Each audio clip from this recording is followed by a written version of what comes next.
Hello friends, आज हम बात करेंगे चेस्ट एक्सरे के बारे में। A general approach towards a chest X ray. ठीक है, the types of chest X ray. ठीक है, then which chest X ray is most often taken, why do we take it as most often. ठीक है, so will discuss these various questions today. हम बात करते हैं पहले टाइप्स ऑफ चेस्ट एक्सरे के बारे में। ठीक है, so types of chest X ray में हमारे पास क्या है कि we have frontal as well as lateral. ठीक है, today will talk of frontal. Frontal में हमारे पास दो प्रोजेक्शंस उसके बाद आते हैं। One is PA view, the other one is AP. ठीक है, what do we mean by this PA and AP? This PA here stands for posterior-anterior. ठीक है, this AP stands here for anterior-posterior. ठीक है, what do these denote? These denote the direction of X-ray beam passing through patient's body. ठीक है, this view depends upon the direction of X-ray beam passing through the patient body. What do we mean by this? I assume that all of you must be knowing that this is the imaging plate. ठीक है, this is the subject here.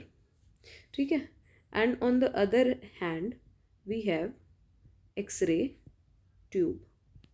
ठीक है, this X-ray tube then gives X-rays which will pass through patient's body and reach the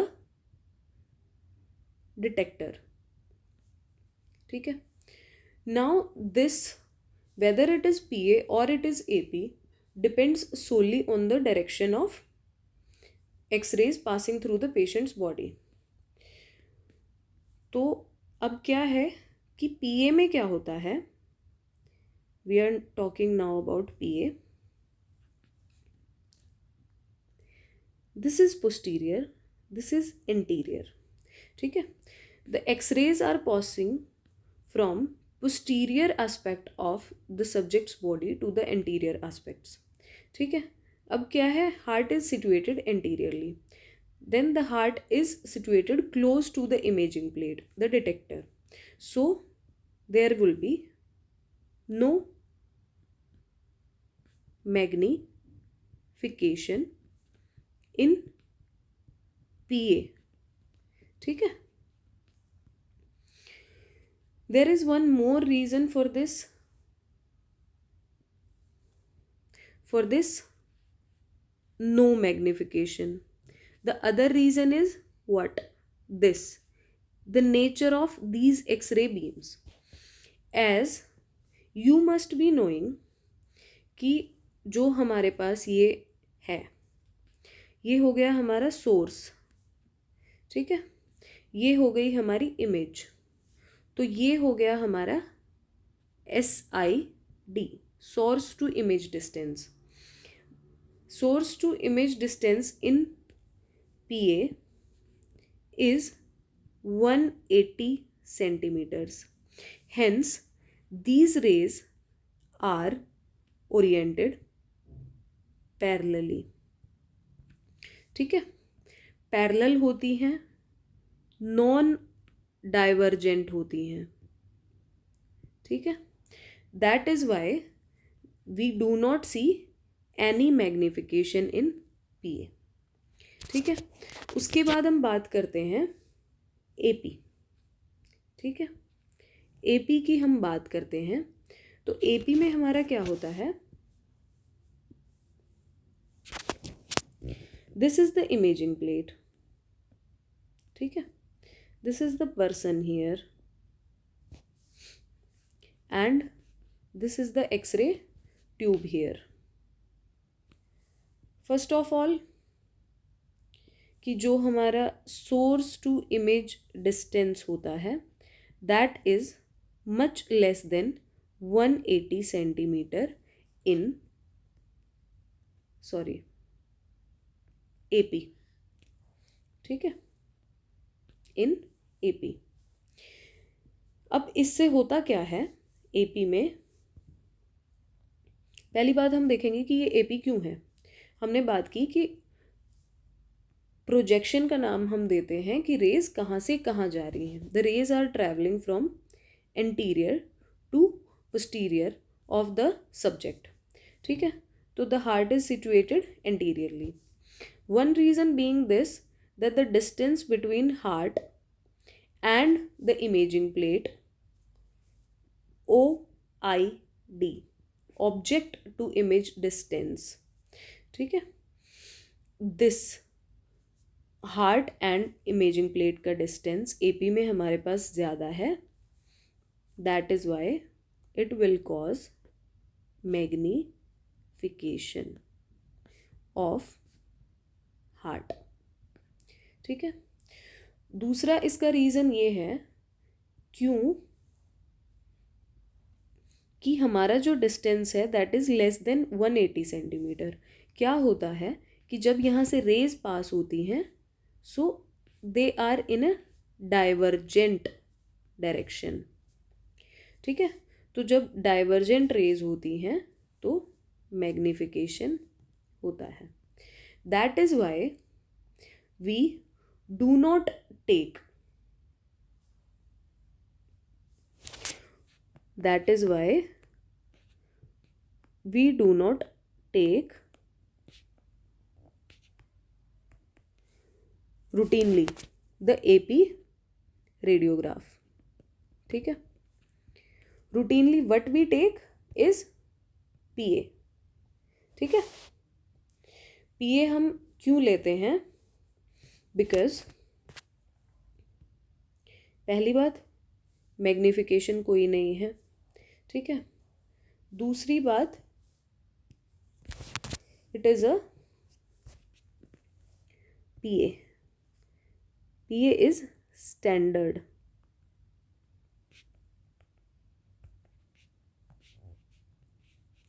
standard projection.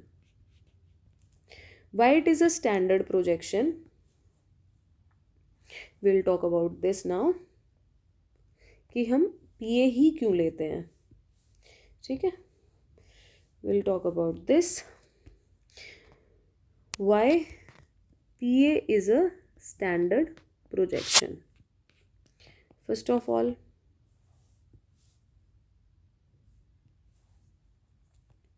why do we take PA in a routine, because it is a standard technique. Why? Because we always take 1 centimeter SID, ठीक है। सो उससे क्या हो जाता है कि एक standard हमें पता है कि हमें हर बार इतना ही डिस्टेंस लेना है, तो हम क्या कर सकते हैं कि उसको कंपेयर कर सकते हैं, ठीक है, can be compared.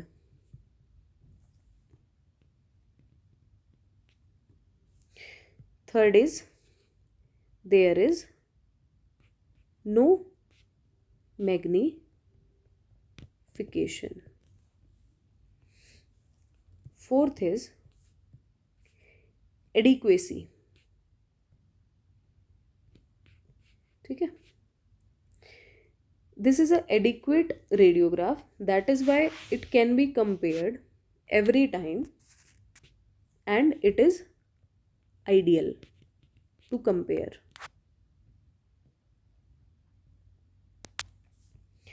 Now we will talk about adequacy. of this. This is a PA. This is a PA chest radiograph. We'll talk about its adequacy. ठीक है, PA chest X-ray की adequacy देखने के लिए हमें क्या करना पड़ता है, whether it is adequate or not. इसमें हमें 3 चीज़ें देखनी है. First is rotation. I'll decrease this. First is rotation. Second is penetration. And third is inspiration. ठीक है, रोटेशन हम कैसे देखेंगे? Will draw a line joining the upper thoracic vertebral body के spinous processes and we'll see the distance between this line and the medial ends of both the clavicles, and it should be same on both the sides. ठीक है, so what is this? This is a non-rotated X-ray. That means ideal. We can compare this next time. Second is penetration. Digital X-rays आजकल होते हैं, so over and under penetration we can work on that. As far as this is concerned, so what we'll see of adequate penetration, this lower thoracic vertebral bodies should be faintly visible through the cardiac shadow. This is the cardia. This hole is the cardia. Through the cardiac shadow, these should be faintly visible. ठीक है, we'll consider it as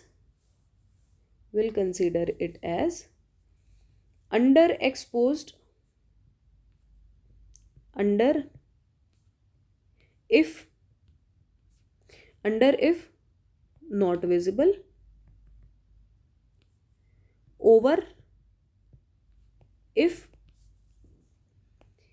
even the IV disc intervening these vertebral bodies are visible. ठीक है, the third and the last is inspiration. For inspiration, we'll count the ribs on each side. ठीक है, how we'll count the ribs is, for an adequate inspiration, we should see 6 anterior ribs or 10 posterior ribs above the dome of diaphragm. ठीक है, तो हम ribs कैसे count करेंगे? This is the vertebral body. Will erase this. कैसे count करेंगे हम? This,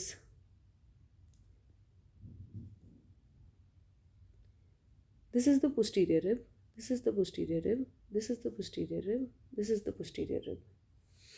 What about anterior? We'll erase this. I'm so sorry, this is getting highlighted. So sorry.